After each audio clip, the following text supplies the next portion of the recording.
memiliki kontribusi amat besar pada republik ini. Kalau kita lihat berderet pendiri republik ini, tadi disebutkan oleh Kakak Willy, dari mulai Tan Malaka, Muhammad Hatta, Sultan Syahrir, Muhammad Natsir, bahkan kalau di majalah Tempo itu menyebutkan 4 tokoh awal republik. 4 itu, 1 Soekarno dari Pulau Jawa, dan 3 dari Pulau Sumatera, tepatnya dari Sumatera Barat. Siapa mereka? Muhammad Hatta, Sultan Syahrir, Muhammad Natsir, itu disebut sebagai 4 tokoh besar. Dan kita menyaksikan mereka, apalagi generasi sebelumnya, mereka sanggup berdebat, mereka sanggup bertukar gagasan, punya pandangan yang berbeda, dan mereka menjaga persahabatan. Ada satu hal yang menarik dari mereka semua. Kenapa mereka sanggup untuk tetap bersahabat walaupun beda pikiran, beda ideologi? Karena mereka memiliki kecintaan pada republik ini secara tanpa syarat. Cinta tanpa syarat, kecintaan itu membuat mereka bersatu walaupun pikirannya beda-beda. Ini baru kita sebut yang laki-laki. Jangan dilewatkan. Justru ini pejuang perempuan dari ranah Minang ini dahsyat. Di Jakarta ada 2 jalan amat besar melintang utara selatan. Namanya satu Jenderal Sudirman, yang satu namanya Hajah Rangkayo Rasuna Said. Kita sebut kawasan Kuningan, Hajah Rangkayo Rasuna Said. Dan Rasuna Said ini adalah perempuan pertama yang kena Spikdelik. Belanda sampai memberikan Spikdelik, larangan berbicara pada satu perempuan ini. Karena kalau dia berbicara, dia akan menggerakkan orang untuk melawan Belanda. Tapi yang lebih dahsyat, yang sering terlewatkan, gurunya. Gurunya adalah Rahmah Al-Yunusyah. Rahmah Al-Yunusyah ini dahsyat tapi terlewatkan. Kita perhatikan muridnya, namanya Rasuna Said. Dan banyak orang di Jakarta mengira Rasuna Said itu laki-laki. Karena Rasuna Said ini perempuan.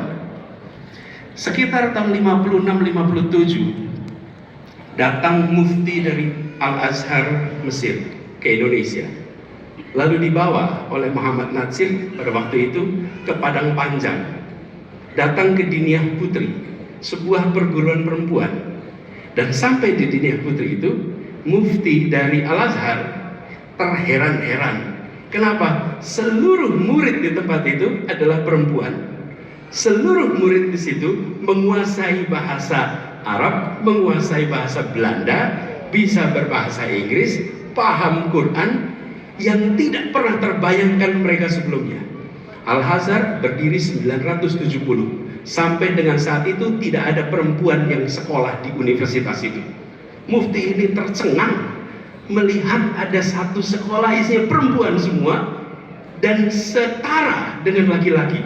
Apa yang terjadi? Tahun berikutnya Rahmah Al-Yunusyah diundang ke Mesir dan dia membuka program perempuan pertama yang kemudian berdampak pada perubahan pendidikan di seluruh dunia Islam. Siapa yang memulai? Seorang perempuan dari ranah Minang,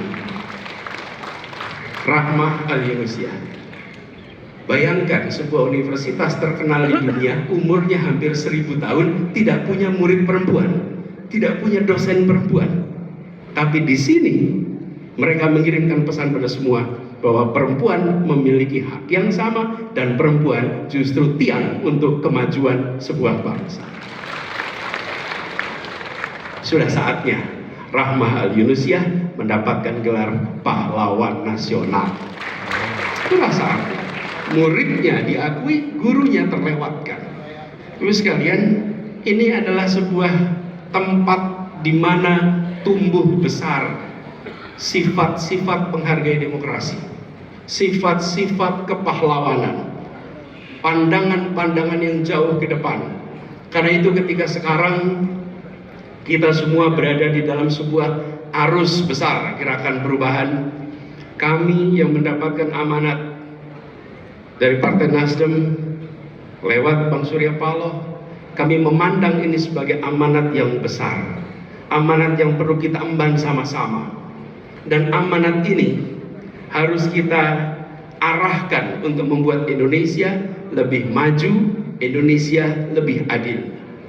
Siapa di antara para pendiri bangsa yang paling konseptual dan paling serius bicara tentang adil? Namanya Muhammad Hatta. Seorang pribadi yang lahir di Bukit Tinggi, mengenyam pendidikan di Belanda, dan saya bayangkan orang seperti beliau punya pilihan banyak sekali. Doktorandus di tahun 20-an bisa bekerja untuk Belanda dan amat kaya, amat makmur, tapi dia memilih untuk menjadi bagian dari perjuangan. Dan dalam perjuangan itu beliau menggagas sebuah masyarakat yang adil, masyarakat yang makmur. Dan kalimat gagasan itu muncul di dalam pembukaan Undang-Undang Dasar kita sebagai kalimat penutup, bahwa itu semua yang ditulis adalah bertujuan untuk menghadirkan keadilan sosial bagi seluruh rakyat Indonesia. Gerakan perubahan yang sedang kita dorong sama-sama ini adalah gerakan untuk kita melengkapkan apa yang sudah dikerjakan. Alhamdulillah kita menyaksikan kemajuan demi kemajuan berjalan selama ini. Dan tahun ini, bulan ini kita merayakan kemerdekaan Indonesia yang ke-78. Setiap fase memiliki perannya. Ke depan kita menginginkan agar persatuan Indonesia ini terjaga. Persatuan ini terjaga melalui apa? Melalui kesejahteraan yang setara, melalui keadilan yang hadir untuk semua.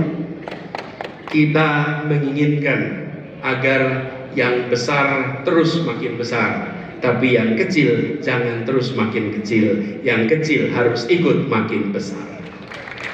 Tidak perlu mengecilkan yang besar, tapi kita harus membesarkan yang kecil. Dan kita tahu dari tempat ini penggerak perekonomian yang luar biasa. Ranah Minang menjadi tempat lahirnya begitu banyak entrepreneur penggerak perekonomian Indonesia. Mereka merantau ke banyak tempat. Karena itu kalau bilang orang Minang, ada orang Minang di ranah Minang dan di ranah rantau.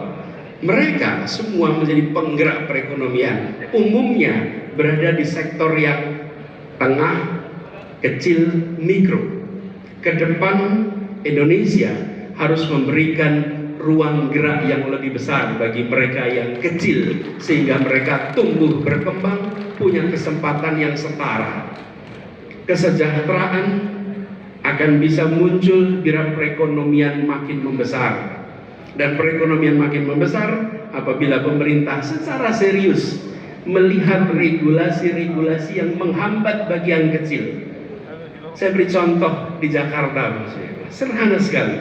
Regulasi kita hanya mengizinkan bangunan tinggi di atas 8 lantai sampai 8 lantai dan ke atas bila tanahnya 5.000 meter. Artinya apa? Kita hanya mengizinkan pada raksasa untuk membangun bangunan tinggi.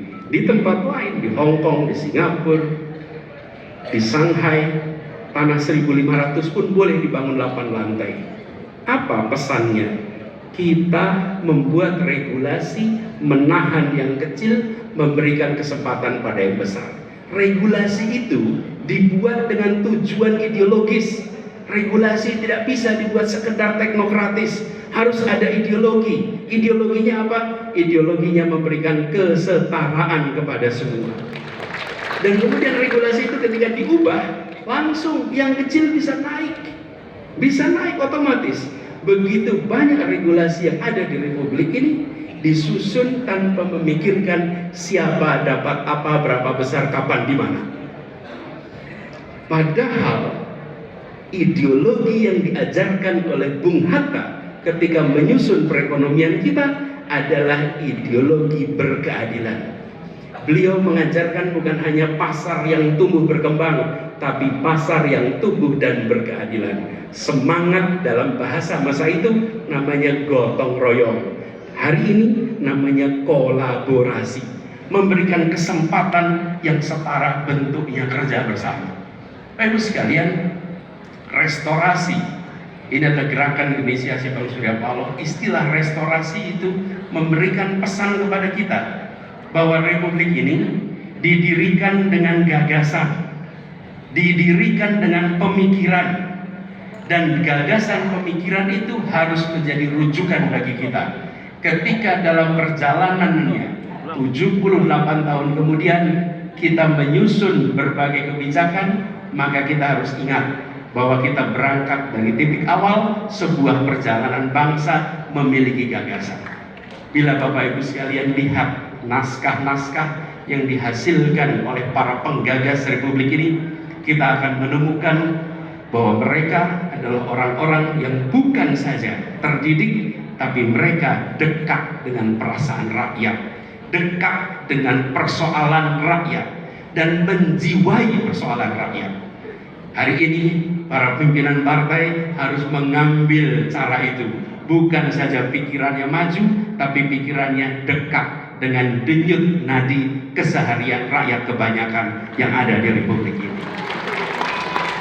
Sehingga gagasan yang dimunculkan dari partai, gagasan yang dibawa oleh partai dalam proses pengambilan kebijakan di tingkat pemerintahan maupun di tingkat perwakilan adalah gagasan yang mencerminkan itu, suasana batin rakyat.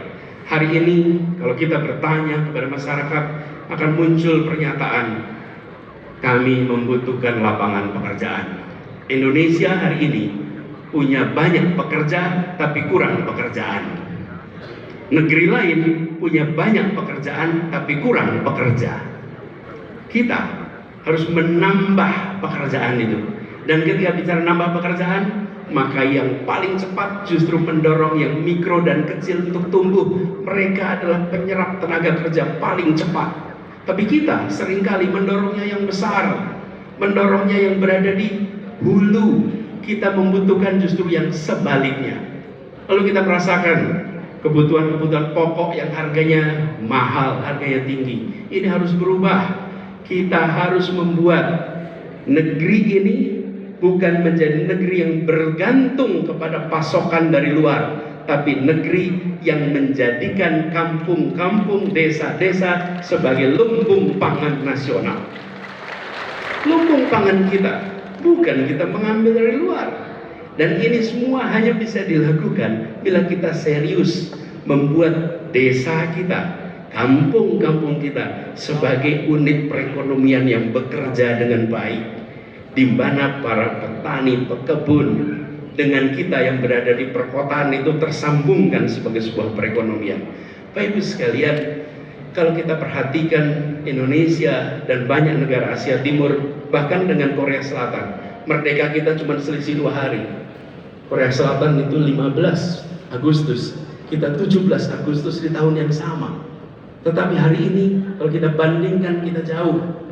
Bukan karena kita tidak mampu, karena kita belum serius mengurus hal-hal yang mendasar. Dengan semangat restorasi, gerakan perubahan ini harus